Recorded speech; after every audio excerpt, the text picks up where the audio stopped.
이사야서 6장 1절에서 13절 말씀입니다. 1절에서 13절까지 우리 한 절씩 돌아가면서 읽겠습니다. 우시야 왕이 죽던 해에 내가 본즉 주께서 높이 들린 보좌에 앉으셨는데 그의 옷자락은 성전에 가득하였고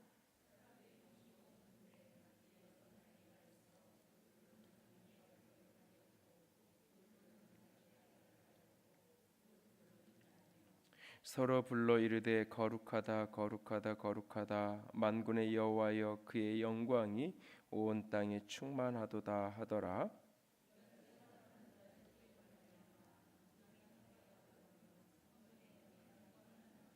그때에 내가 말하되 화로다 나여 망하게 되었도다. 나는 입술이 부정한 사람이요 나는 입술이 부정한 백성 중에 거주하면서 만군의 여호와이신 왕을 배웠음이로다 하였더라.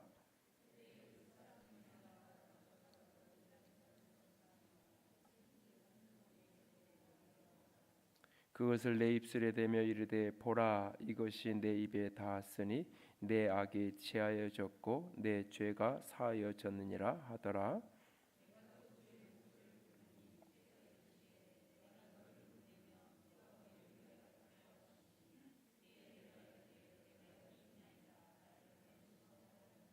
여호와께서 이르시되 가서 이 백성에게 이르기를 너희가 듣기는 들어도 깨닫지 못할 것이요 보기는 보아도 알지 못하리라 하여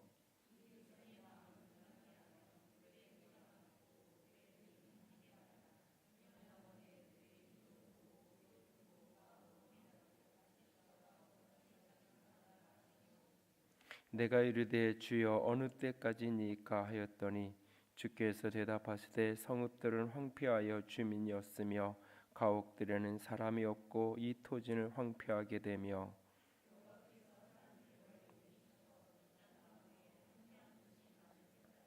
함께 읽습니다. 그 중에 10분의 1이 아직 남아 있을지라도 이것도 황폐하게 될 것이나 밤나무와 상수리 나무가 배임을 당하여도 그 구루터기는 남아 있는 것 같이 거룩한 씨가 이 땅에 구루터기니라 하시더라. 아멘.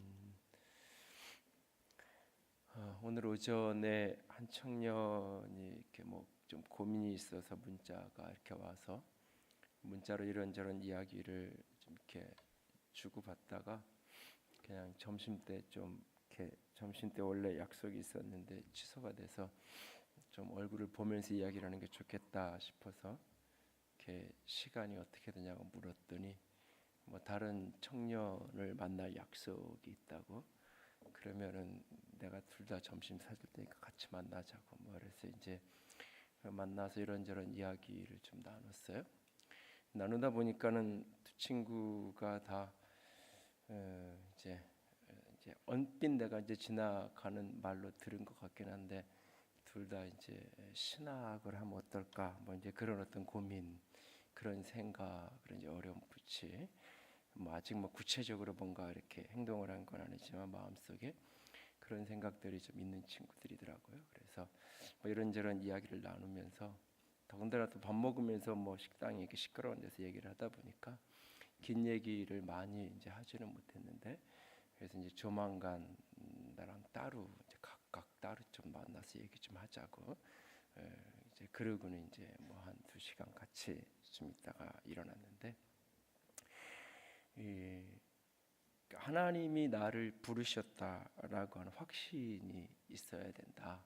그 이야기를 제가 이제 하면서 몇 가지 이제 중요한 부분들도 이제 얼마나 알아들었는지 모르겠는데 몇 가지 이야기 좀 나누고 그랬는데 사실 오늘 본문의 이야기가 어쩌면 이제 그런 소명, 부르심과 연관된 가장 대표적인 성경의 이야기입니다.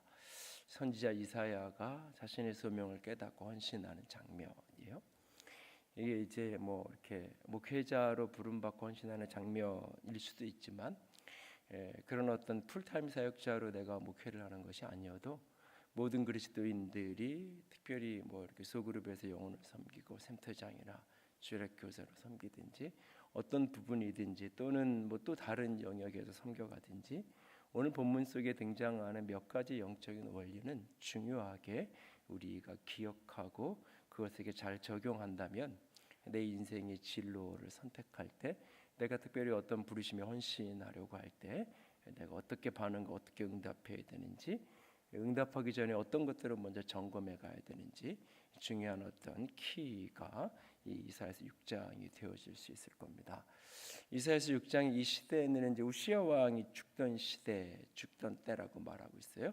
우시야 왕이 남유다를 52년 다스리게 되는데, 이 긴 시간, 물론 그도 약간의 이렇게 허물이 50년 동안 왕을 한 나라를 다스렸는데 100% 완벽한 통치자가 어디 있겠어요? 그러니까 그도 이렇게 허물이 있고 부족한 것들이 있었어요. 그럼에도 불구하고 전체적인 부분은 하나님 앞에서 아름답게 사역을 했고, 그 결과로 나라는 끊임없이 부강하고 경제는 발전하고 나라는 굉장히 충만해지고 영적으로도 굉장히 많은 개혁들을 실천해서 그 제사를 드리고 요즘 우리말로 하나님께 예배하고 이럴 때마다 예배당마다 성전에 사람들이 가득 차고 그런 모습들이 굉장히 겉보기에는 엄청난 부흥과 성장과 영광을 누리던 때, 그러나 내면 속에서는 많은 것이 부패하고 썩어져 가던 모습. 그래서 지난주 수요일날도 이야기했지만 그렇게 하나님 앞에 와서 수많은 제사를 드리는데 하나님이 그것을 역겹다라고.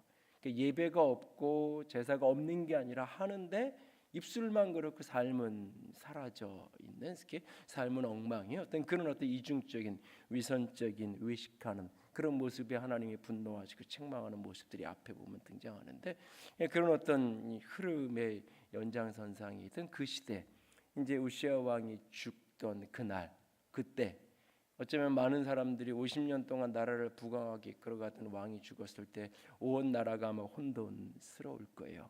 그날 선지자는 성전에 가서 이제 엎드려 있습니다.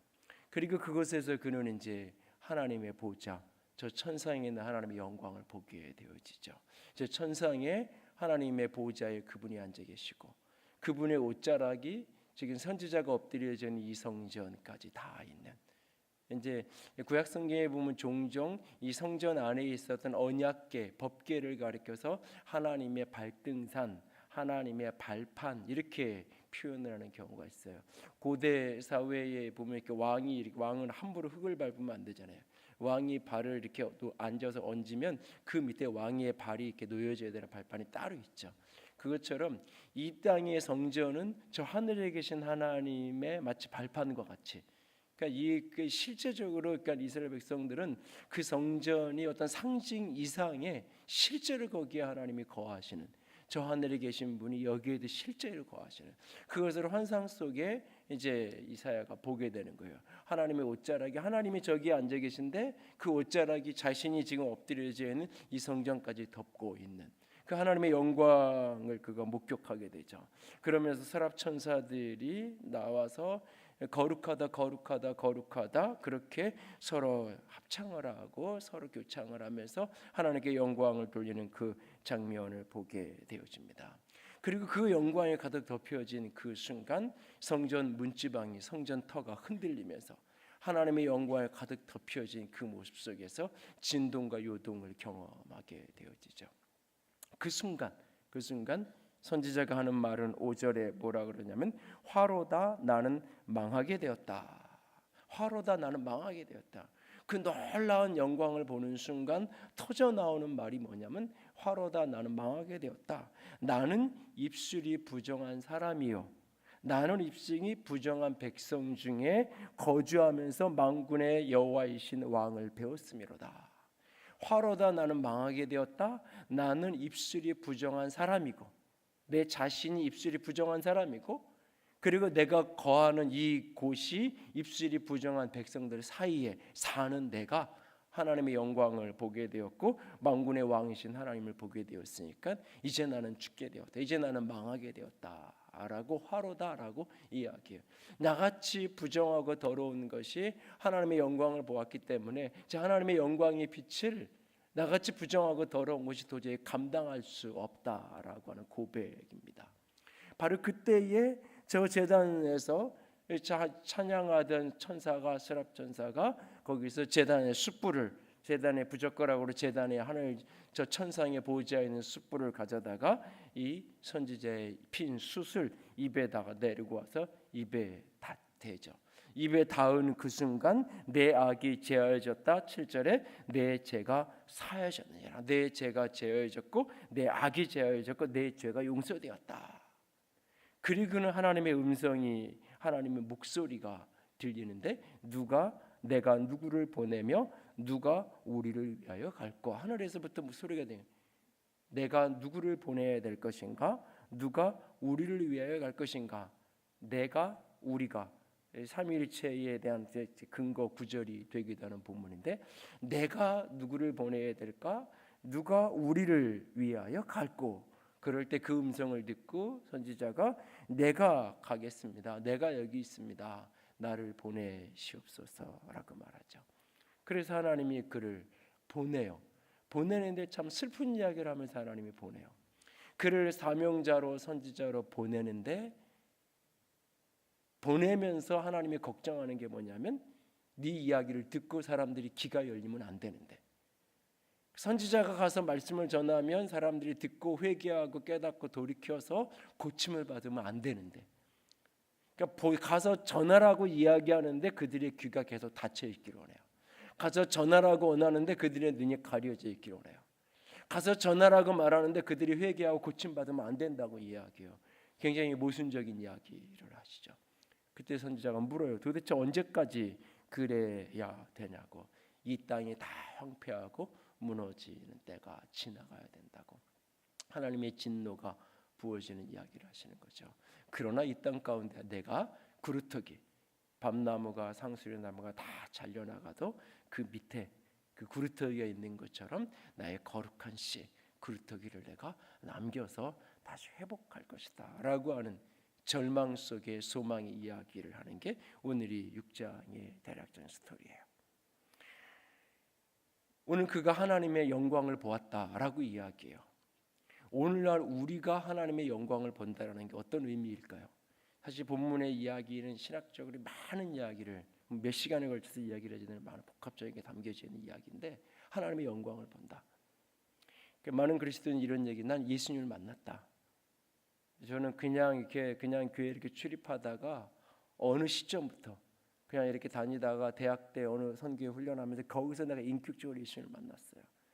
사실은 내가 이전에 교회 생활할 때는 그냥 교회 다녔는데 내가 새로 이제 신앙생활 시작하면서 내가 이제야 예수님을 내가 인격적으로 만나 이런 표현들을 종종 사람들이 사용을 해요.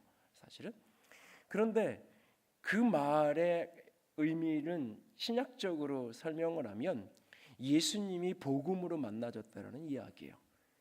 예수님이 십자가에 죽으시고 부활하신 그 예수 그리스도가 그냥 역사적 사실로 알아진 게 아니라 그런 일이 있었다는 것을 내가 깨닫고 알았던 것이 아니라 그 정보로 지식으로 교훈으로 객관적 진리로 내가 안 게 아니라 예수 그리스도의 그 사건이 내게 복음이 되어지는, 내게 기쁜 소식, 좋은 소식, 내게 진정 예수 그리스도가 기쁨의 소식으로 다가와지는 예수가 복음으로 만나지는 그 사건, 그것이 바로 사실 하나님의 영광을 보는 거예요.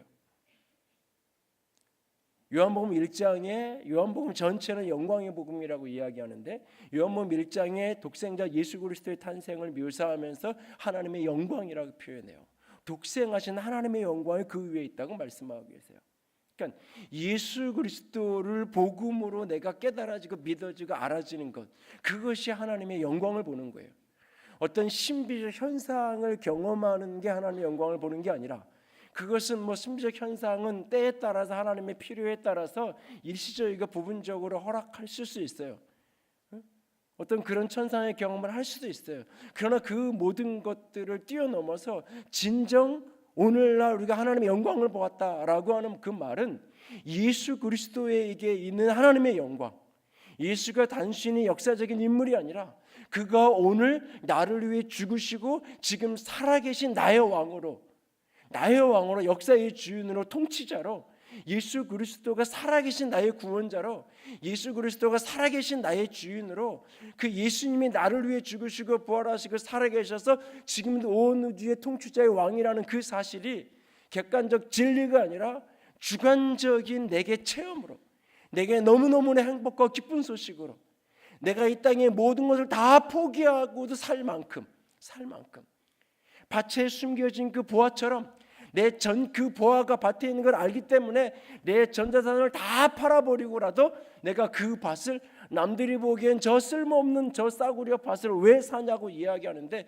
저 돌짝 가득한 저 밭을 무엇하러 그 밭을 사라고 이야기하는데, 아니 나는 그 속에 보화가 있는 것을 알기 때문에 내 모든 인생을 포기하면서까지도 살 수 있는 그만한 가치가 있는 생명으로, 복음으로, 능력으로, 영광으로 예수 그리스도가 내 가슴에 깨달아지고 들어와야 되는, 그러기 위해서는 반드시 두 가지가 필요한 거예요. 하나는 내 죄가 깨달아져야 되는 거고, 또 하나는 예수 그리스도의 십자가의 능력이 나를 그 죄로부터 구원한다는 그 구원이 깨달아져야 되는 거예요. 그러니까 하나님의 영광을 본다라고 말할 때 그 하나님 앞에서 내가 보이는 거예요. 하나님 앞에서, 그 하나님 속에서 내가 보이는 거예요. 십자가 속에서 내가 보이는 거예요. 예수 그리스도 속에서 내가 보이기 시작하는 거예요. 그래야 예수가 복음으로 깨달아지고 믿어지는 거예요. 예수님 속에 내가 보이는 거예요. 예수님이 왜 죽었느냐? 내 죄 때문에. 내 죄가 얼마나 심각하고 내 죄가 얼마나 악한 죄인가. 하나님이 당신의 아들을 죽여야 할 만큼 내 죄는 악한, 그냥 적당히 그건 실수였어요, 사람이 다 그런 거죠 라고 적당히 변명되어지고 그냥 뭐 내가 잘못했어요 그렇게 그냥 립 서비스 하듯이 내가 죄인이에요, 내가 잘못했어요, 그냥 그렇게 말하면 되는 그게 아니라 죽어야만 하는, 죽어 당연한 그 죄인, 어떠한 희망도 없고 어떤 가치도 없는 죽을 수밖에 없는 죄인이라는 내 죄가 깨달아지고 알아지는, 하나님의 영광의 빛 아래서, 그 영광 아래서 내가 보일 때 내 죄가 얼마나 크고 가득한지 사람들은 모르지만, 사람들은 내 겉명을 보고, 사람들은 내 외적인 것을 보면서 나는 괜찮다고 이야기할지 모르지만, 하나님의 빛 아래 그 선명하고 환한 그 영광스러운 빛 앞에 섰을 때, 십자가 앞에 섰을 때 내가 어떠한 죄인인지가 십자가 안에서 가슴 깊이 깨달아지고 알아지는 거예요. 그런데 그것이 정죄로 가는 게 아니라, 그러니까 나 같은 인생은 쓸모없어가 아니라, 그러니까 나 같은 인생은 죽어 마땅해가 아니라, 죽어 마땅한데 그 예수님이 나를 위해 죽으셨죠. 나를 위해 살았었죠. 그래서 예수 그리스도 안에 속죄의 은총이, 예수 그리스도 안에 그 사죄의 은총이, 그가 나를 위해 죽으시고 나를 위해 살아나셨다는 그 사실이 내가 죽고 내가 살아난 복음으로 내 안에 깨달아지고 만나지는, 이것이 내 가슴으로 믿어지는, 이것이 지식의 차원이 아니라 이 가슴의 차원으로 이것이 만나지는 것이, 이것이 복음이 깨달아지는 거예요. 이것이 예수 그리스도를 통해서 하나님의 영광을 보는 거예요. 내가 어떤 사명자로 살아가고 어떤 부르심의 사람으로 살아가기 원해도 이 복음의 감격이 없고 이 복음의 간증이 없는 사람은 어떤 목회자가 되든 어떤 사역자라든 그것이 목사가 직업일 수는 있어요. 직업일 수 있어요. 그리고 직업적으로 능력 있는 사람일 수 있어요. 언젠가 어떤 분이 교회에 대한 실망과 좌절 속에, 목회자의 부정과 어둠에 대한 좌절 속에 이렇게 괴로워하고 방황하던 한 사람을 만나서 얘기하는데, 자기가 너무 힘드니까 그런 생각이 들더라는 거예요. 자기도 조금, 자기도 노래도 좀 할 줄 알고 뭐 이런 분인데, 어떻게 보면 조금 스피치하는 능력만 조금 어떻게 키우면, 적당히 어느 정도 이렇게 하면 한국 사회에서 어느 정도 먹고 살 수 있는 직업이 될 수 있겠다. 자기도 모르게 막 그런 식으로 생각이 막 돌아가더라는 거예요. 한 번도 그렇게 생각해 보지 않았는데 겉모습 뒤편에 인간적인 막 어떤 모습들이 드러나는 것을 경험하고 상처받고 절망하고, 그런 어떤 경험들을 하고 나서 어느 날 보니까 자기도 모르게 자꾸 그렇게 인간적인 모습으로만 자꾸 보여줘서 이걸 어떻게 회복해야 될지 모르겠네요. 예수가 진정 내게 복음으로 만나지지 않은 채로 살아가는 어떤 사명도, 어떤 신앙도 종교인일 수 있고, 기독교라는 종교를 가진 한 사람일 수 있지 신자일 수는 없는 거예요. 목사라는 직업을 가진 사람일 수는 있어도 그것이 하나님의 소명받은 부르심받은 사명자로 살아가지는 않아요. 기본적인 전제가 어디서부터 시작되는 거냐? 예수가 복음으로 만나져야 돼요. 진정히 그 십자가 앞에서 내가 어떤 죄인인지가 그냥 자기 암시, 자기 마인드 컨트롤이 아니라 그 십자가 속에서 내가 보여야 돼요. 그 처절하게 죽어가는 그 예수 그리스도의 모습에서 내가 보여야 돼요. 그가 나를 사랑하셔서 나를 용서하시고 나를 살리기 위해서 죽으신 내가 보이고 나를 향한 사랑이 보여야 돼요. 오늘 하나님의 영광 앞에서 그 놀라운 하나님의 영광을 보는 그 순간 선지자가 그 영광 속에서 자기가 보이잖아요. 그 영광 속에서 내가 보이잖아요. 내가 이런 영광을 보았어. 이런 하나님을 체험했어. 그래서 신비를 체험하고 초월을 체험하고 그 자기 체험을 끊임없이 자랑하고 다니는 사람은 거의 99%다 가짜예요. 그 속에서 그 현상을 경험한 건지 그 속에서 하나님을 만난 게 아니에요. 어떤 체험을 한 거지 그 속에서 복음을 접한 게 아니에요. 그 속에서 하나님을 만나면 지금 선지자가 하는 그 모든 체험은 다 부수적인 게 돼버리는 거예요. 어떤 하나님의 영광을 보았더니 그건 다 하찮은 것이 돼버리는 거예요. 그 속에서 하나님을 만나는 거예요. 하나님의 빛 아래서 내가 얼마나 부정한 사람인지. 지금 이 6장까지 1장부터 5장까지 여러분 큐티하면서 보았잖아요. 얼마나 선지자가 냉정하게 그 시대의 사람을 지적해요. 얼마나 개혁적으로 그 시대의 종교인들부터 정치인들 그 수많은 사람들이 얼마나 냉정하게 그들의 부정과 불의와 불법과 위선과 이중성을 얼마나 적나라하게 지적하냐고요. 선지자가. 그런데 그게 나였던 거예요.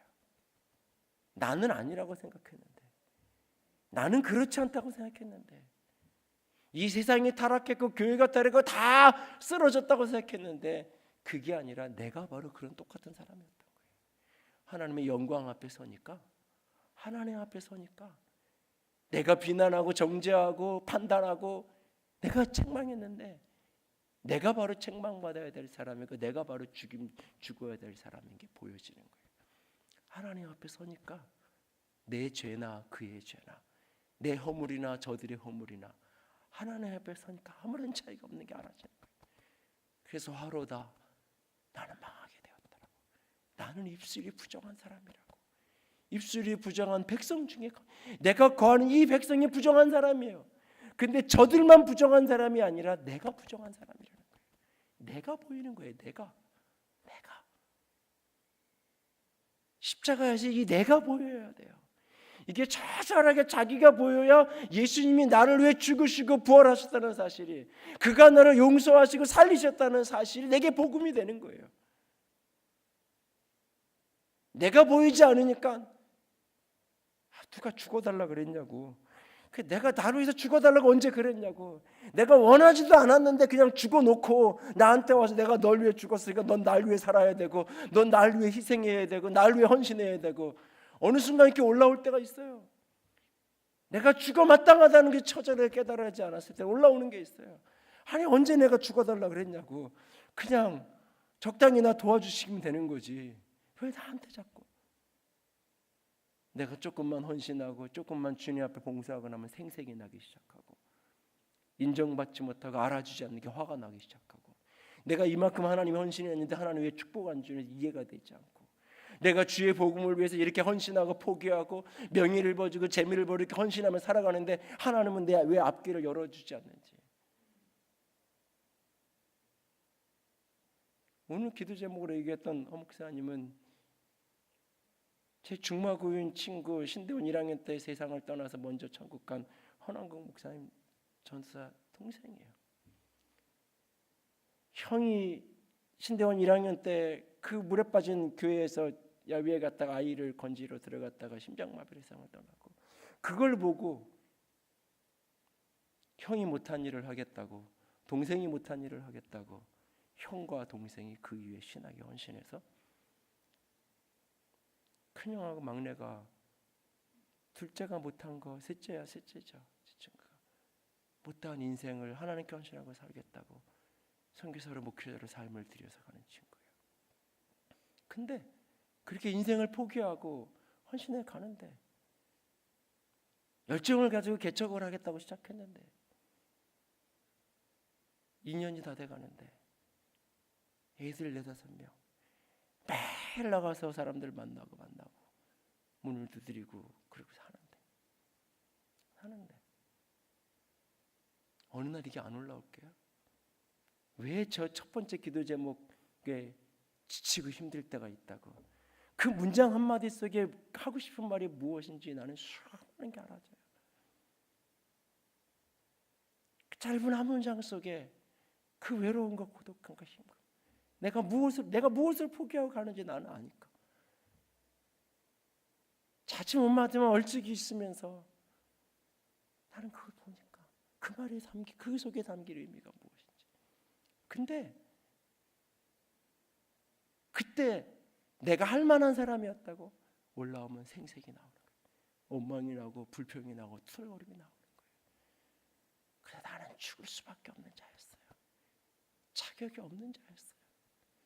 자격 있는 사람인데 내가 뽑힌 게 아니라 나는 자격이 없는 사람이었어요. 구원받을 자격도 없는 사람인데 하나님이 나를 목회자라 불러주신 것만도 그냥 감사할 뿐이에요. 그러면 그냥 오늘을 살아갈 수 있는 게, 이 부르심으로 그냥 걸어갈 수 있는 게 그냥 감사인 거예요.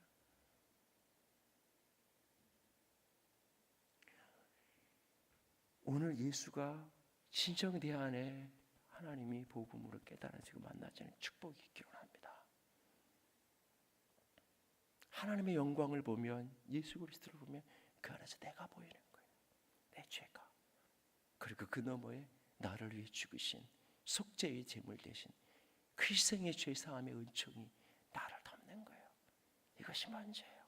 이것이 먼저. 이것을 복음을 깨닫는다고 표현하기도 하고 여러 말을 써요. 구원의 감격이라고 표현하기도 하고, 하나님을 만난다고, 예수를 인격적으로 만났다고 표현하기도 하고, 쓰는 말은 수만 가지 표현이 있어요. 어떤 말을 사용하든지 핵심은 예수님이 나의 구원자로, 이것이 예수 그리스도가 내게 복음으로, 가슴으로, 중심으로 알아지는 이 사건이 필요해요. 두 번째로, 그 사건 이후에 어떤 사람은 이것이 이사야처럼 동시적으로 한꺼번에 일어나요. 오래전에 우리 교회 오셔서 집회를 하셨던 그 손정태 목사님 같은 경우는 20대 초반에 예수를 딱 만나는 그 순간 구원과 부르심과 사명이 동시에 하루에 한 번에, 예수를 만나서 영접하는 그 순간 내가 너 목회자로 불렀다, 그 순간 그 두 가지가 동시에, 그래서 바로 그날로 결단하고 신학교를 가고, 그런 사람이 있는가 하면 때로는 이게 시차가 있는 경우도 있어요. 그 다음에 그렇게 하나님 속에서 내가 보였는데 조금 지나니까 하나님 그분의 소리가 들려요. 하나님 속에 내가 보였는데 하나님 속에 또 다른 게 보이는 게 있어요. 하나님이 나만 바라보고 계신 줄 알았는데 하나님이 바라보고 계신 또 다른 사람이 보여요. 내 경쟁 상대가 아니에요. 내 시기와 질투의 대상이 아니에요. 잃어버리고 방황하는 세상이 보여요. 어두운 가운데 있는 영혼들이 보여요. 그런데 그 영혼들은 구원받을 만한 가치가 있는 영혼이 아니에요. 어찌 보면 영혼의 절대 가치로는 구원받아야 될 가치가 있을지 모르지만 하나님이 말하잖아요. 귀가 열리면 안 된다고, 눈이 뜨이면 안 된다고, 고침받으면 안 된다고. 이게 무슨 얘기예요? 그만큼 지금 악에 빠져 있는 거예요. 안 된다는 말이 역설적인 거예요. 사실은 안 된다고 하면서 가라 그래요. 안 된다고 하면서 보내잖아요. 왜 보내요? 안 되는데 하면서 그래도 마음 한구석에서는 돌아왔으면 좋겠는 거예요. 바로 저 사람이 그루터기가 됐으면 좋겠는 거예요. 그루터기는 반드시 하나여야만 되는 게 아니에요. 그루터기가 수만 가지가 였으면 좋겠는 거예요. 한편으로는 맞을 만큼 맞아야 된다라고 할 만큼 지금 어두운 가운데 빠져 있는 그들이에요. 그런데 가슴이 아픈 거예요. 가슴이 아픈 거예요. 자기 죄 때문에, 자기 허물 때문에 마땅히 받아야 될 죄값을 치르고 있는 영혼들이에요. 그런데도 마음이 아픈 거예요. 그런데도 살았으면 좋겠는 거예요. 그런데도 그 중에 누구라도 돌이켰으면 좋겠는 거예요. 하나님의 그 마음, 내가 누구를 보내야 할까? 누가 우리를 위해서 갈까? 탄식하듯 아무도 갈 사람이 없는, 보낼 사람이 없는 그 시대가 그만큼 어두운 거예요. 사실은 경제적으로는 부강하고 외적으로는 신앙의 부흥이 일어나는 시대인 것처럼 보이는데 하나님 입장에서 보면 보낼 사람이 없는 거예요. 믿고 보낼 사람이 없는 거예요. 하나님의 마음을 품고 보낼 사람이 없는 거예요. 하나님의 마음을 품고 보낼 사람, 하나님의 마음을 품고 가야 될 사람이 없는 거예요. 그때 내가 여기 있습니다. 나를 보내시옵소서. 내가 여기서 나를 보내시옵소서라고 말하죠. 여기의 핵심은 뭐냐면 하나님의 마음을 아는 거예요. 하나님이 나를 어느 날 너 목사로 내가 불렀으니까 너 이거 해, 이게 아니에요. 너 선교사로 불렀으니까 내일 선교사로 가, 이게 아니에요. 하나님의 마음이 알아지는 거예요. 제가 오늘 두 청년에게 딱 한 가지, 가장 중요하게 한 가지 얘기했어요. 영혼에 대한 아픔이 있고 안타까움이. 그래서 나는 누군가에게 그 길을 가라고 이야기하기 전에 나는 항상 주의를 그 반사부터 하라 그런다. 그 아이들을 붙들고 영혼을 붙들고 씨름하는 모습을 내가 멀찍이서 보고, 그걸 잘할 수도 있고 못할 수도 있어요. 그건 다 두 번째 재능이고 타고난 능력에 따라서 어느 날 더 잘하기도 하고 부족할 수도 있어요. 그거랑 상관없이 진짜 영혼을 붙들고 씨름하는 사람에 대한 안타까움이 있냐고. 이건 직업을 선택하는 것이 아니라 영혼에 대한 안타까움이 있냐고. 내 안에 그게 있는지 스스로 돌아봐야 되고, 자기 속에 진짜 그게 있는지 객관적으로 공동체에서 확인돼야 될 거라고. 오늘 우리 속에 하나님의 그 마음이 우리 속에 회복될 수 있기 원합니다. 안타깝고 아픈 그 하나님의 마음이, 영혼을 향한 마음이 내 속에 품어질 때 그게 바로 목회자로 사는 거예요. 그것을 풀타임으로 살면 목사가 되는 거고, 그것을 내가 작은 소그룹에서 그 일을 감당하면 그것이 내가 영혼을 돌보는 영혼의 목자가 되는 거예요. 꼭 내가 어떤 정해진 직분을 가져야 되는 게 아니에요. 내가 어디에 서 있든지 어떤 자리에 있든지 그 영혼을 향한 긍휼한 마음으로 내가 그렇게 사랑하고 있는지, 내가 자녀를 그런 영혼의 가치로 바라보면서 내가 키우고 있는지, 내 자녀니까 내 식구니까가 아니라 하나님이 보시는 그 긍휼한 마음으로, 하나님이 보시는 사랑의 마음으로 내가 그걸 키우고 있는지. 그러면 자녀를 양육하는 게 그게 목양이에요. 그것이 목회예요. 얼른 빨리 키워서 학교 보내놓고 나는 가서 나는 다른 일 해야지. 내 부르심과 사명을 따라서, 내 전공을 따라서 난 다른 일 해야지. 빨리빨리 커라. 등떠 밀려놓고 나는 저쪽 가야지. 그게 아닌 거예요. 그것이 내 부르심이고 내 사명이에요. 하나님 앞에서 누가 나를 위해서 갈 것인가, 내가 누구를 보낼 것인가 탄식하는 그 하나님의 마음이 영혼을 바라보고 사람을 바라볼 때 내 안에 품어줘야 돼요. 그런데 그것이 가서 전할 때 세상에서 이야기하는 성공이라고 말하는 좋은 결과가 오지 않을 수 있어요. 나는 생명으로 전하고 눈물로 전하는데 그렇지 않을 수 있어요. 그러나 그럼에도 불구하고 하나님은 거기에 거리토기를 남겨서 하나님은 당신의 일을 이루어 가실 거예요.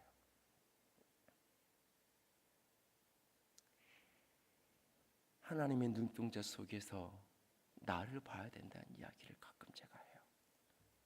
하나님의 눈 속에서 내가 보면 하나님이 나를 어떻게 보는지가 보여요. 나 같은 죄인을 얼마나 사랑하시는지, 얼만큼 십자가만큼 사랑하시는 그 사랑이 하나님을 바라보는 그 눈에서 보여야 돼요.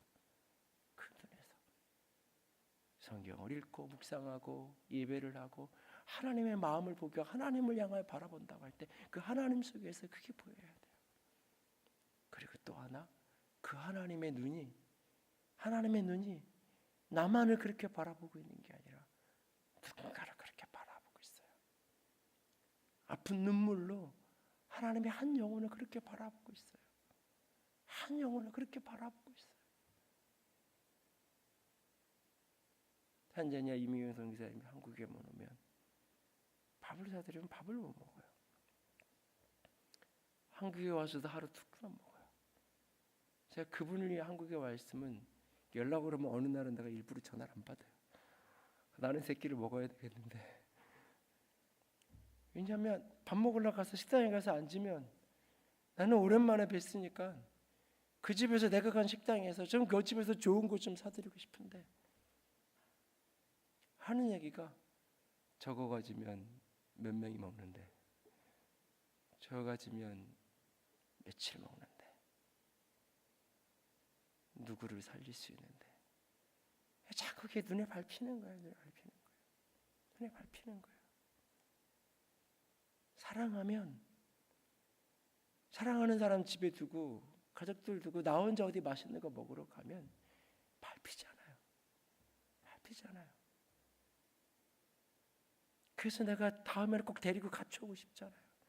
근데 같이 올 수 있는 기회가 없으면 몇 개라도 내가 주머니에 챙겨서 사탕 몇 개라도 주머니에 일부러 넣어가지고 집에 가서 주고 싶어지잖아요. 바로 그 마음처럼 하나님의 영혼을 향한 그 마음이 우리 속에 부어져야 돼요. 우리 속에. 그것이 교회고 그것이 사명자예요. 하나님 우리를 통해서 그 일을 이루어 가시기 원합니다.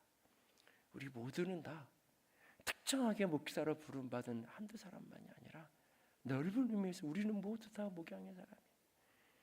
예수님이 베드로를 향해서 나를 따르라고 내 양을 먹이라고 했던 그 말은 특정한 소수의 사람에게만 준 명령이 아니에요. 부르심이 아니에요. 우리 모두를 향한 부르심이에요. 우리 모두를 향한. 내가 누구를 보내야 되겠는가? 누가 우리를 향하여 갈 것인가? 그 음성이 들리면 응답할 수 있어요. 그 음성이 들리면 주님 내가 여기 있습니다. 나는 부족하지만 나는 부정한 사람이지만 하나님 사용해 주세요. 하나님 사용해 주세요. 내가 여기 있습니다. 하나님 사용해 주세요. 그때 하나님 나를 들어서 그루터기를 남기는 그 일, 거룩한 씨 하나를 남기는 그 일을 하나님 우리를 통해서 이루어 가실 거예요. 나를 통해 이루어 가시는 거예요. 그 부르심이 만나지고 들려지고 그 부르심에 응답해 갈 수 있는 저 여러분이 될 수 있기를 원합니다. 우리는 모두 다 그래서 예수가 복음으로 만나져야 되고 그렇게 영광 앞에서 내가 보이는 축복이 있어야 되고 십자가가 영광으로 복음으로 만나져야 하고 그 십자가 안에서 하나님의 영광 안에서 영혼을 향한 사랑, 영혼을 향한 부르심이 알아져야 돼요. 예수님이 마지막 임종의 순간에 가라고, 세상으로 가라고, 땅끝까지 복음 전하라고, 이 말은 그냥 단순한 해야 될 일 몇 가지 엉겨준 게 아니에요. 이게 네 사명이야 이 이야기 한 게 아니에요. 유언이에요. 영혼을 향한 아픈 사랑이에요. 잃어버린 아들을 향한, 잃어버린 동생을 향한 아픈 사랑이에요. 집 나간 동생을 향한 형한테 주는 제발 동생 좀 가서 찾아오라고 하는 아버지의 부탁이에요. 주님의 그 명령이 그런 사랑으로 들려지는, 그래서 사랑으로 응답할 수 있는 저 여러분이 될 수 있기를 주님의 이름으로 부탁을 드립니다. 함께 찬양합시다. 죄악의 썩은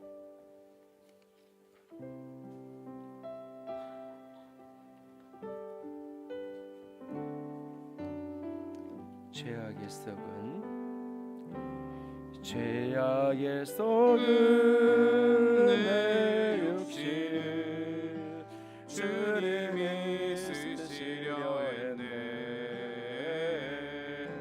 죽음의 덫에 걸려있는 몸 주님이 쓰시려 했네.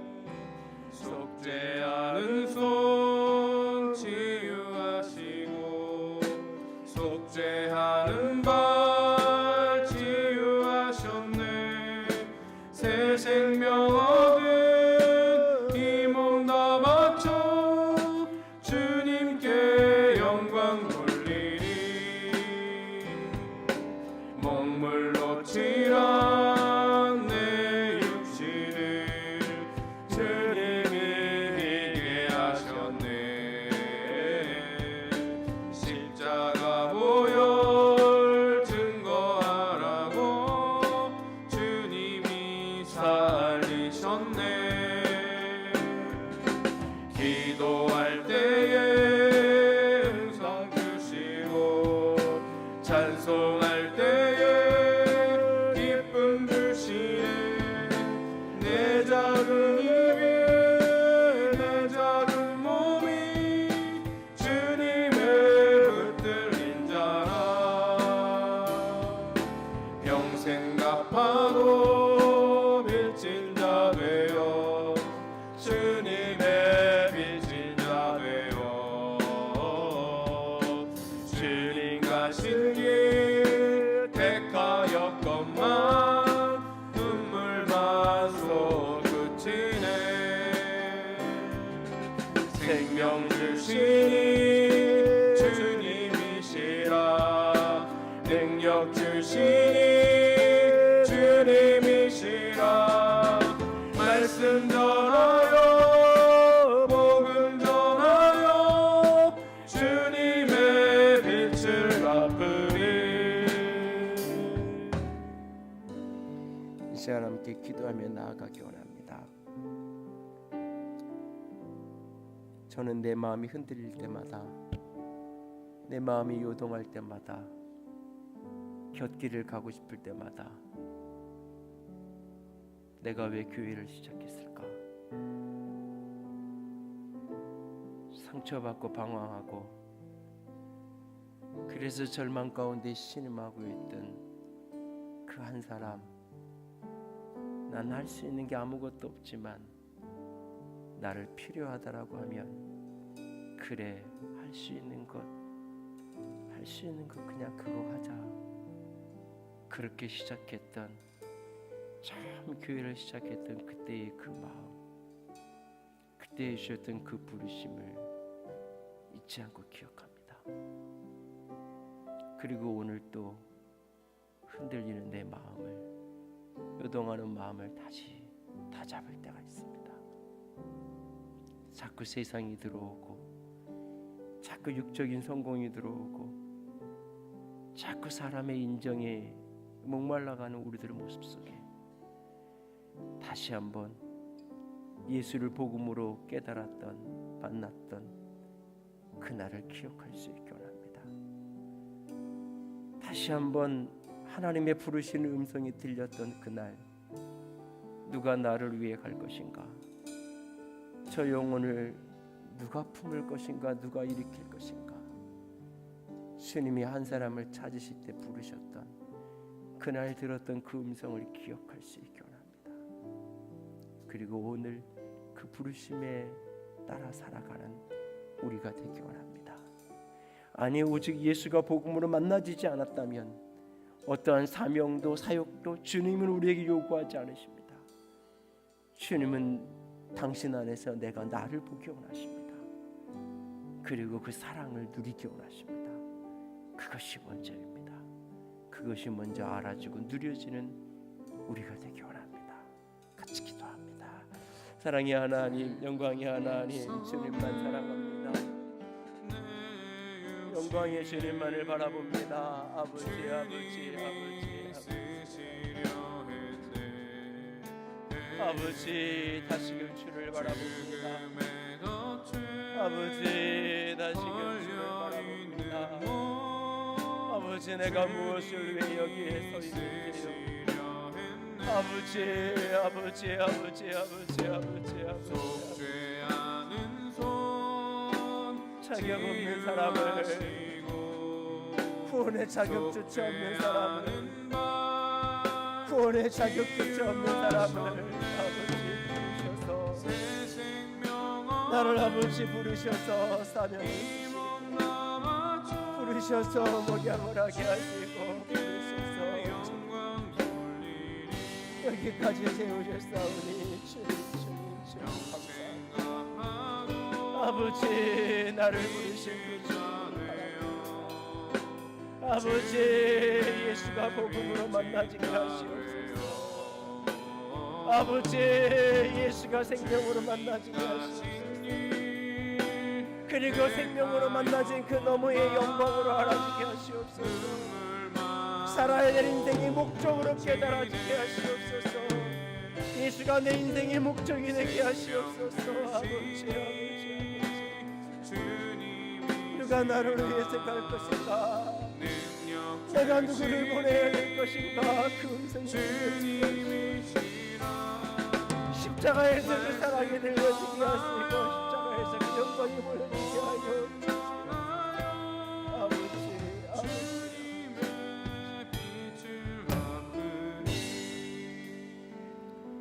주님 사랑합니다. 주의 이름으로 축복합니다. 아직 그 예수 그리스도에게서 하나님의 영광을 보며 그 속에 죽을 수밖에 없는 내가 보여지고 알아지고 믿어지고 깨달아지고, 그래서 그 십자가의 은혜가 얼마나 크고 놀라운 것인지를 가슴으로 알지 못했다면 아버지, 그것이 알아지는 은혜를 부어 주시옵소서. 십자가가 진정 내게 복음이 되게 하여 주시옵소서. 십자가가 복음이 되지 않은 채로 이루어지는 어떤 신앙도, 어떤 헌신도, 어떤 섬김도, 그것은 다 종교 생활일 뿐입니다. 아버지, 십자가가 복음으로 만나지는 모두가 되게 하여 주시옵소서. 그리고 십자가 복음으로 만나졌다면 이제 일어나 그 복음 안에 아버지의 마음이 보여지게 하시고, 아버지의 애타는 안타까움이 깨달아지게 하시고, 그 아픔을 품고 오늘 세상으로 나아가는 우리가 되게 하여 주시옵소서. 주님 사랑합니다. 주의 이름으로 축복합니다. 우리 주님 예수님 이름으로 기도드렸습니다. 아멘. 이제는 우리 주 예수 그리스도의 은혜와 하나님 아버지의 놀라우신 사랑하심과 성령 하나님의 교통하시며 기름 부으시는 그 은혜가 오늘도 주의 영광 앞에, 예수 그리스도 안에 드러난 그 영광 앞에 서기를 간절히 갈망하는, 예수 안에서 아버지의 영광을 보기를 갈망하는 모든 이들 위해 이제로부터 영원토록 함께 있을지어다. 아멘.